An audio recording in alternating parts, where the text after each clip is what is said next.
دا اوس زه راشوکام او چاله ورکوم ها په دې ویډیو کې چې دی دا به زه چاله ورکوم صحیح ده ګورو چې چاله به ورکوم او زه غواړم چې دا زه د بابا له ورکم داسې ټیک ته ګورو که نه بابا ځان ته میوزیک لګول اچانک ورځم ګورم چې بابا ریاکشن څه دی ها دا د بابا ناست دی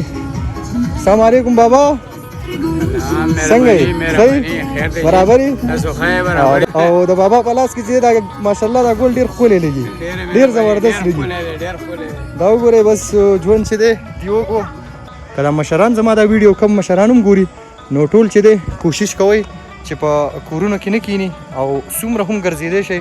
نو دومره به ستاسو لپاره د پیدې ولې چې کټ لمزان ورکو نو دا دی چې بیا به مطلب ډېر سیوا خراب یې که نه انسان چې په کټ شي ورک شي دا دی چې بیا بیماریانې په انسان کې ورو سیوا کېږي کمیږي نه خو تاسې څومره هم راوځئ داسې او دغه شان د دې مشرانو په شانتې راځئ داسې ځان له ښه ماحول جوړوئ او خوندونه ترې اخلئ نو په هغې کې به چې دی بیا ډېره مزه وي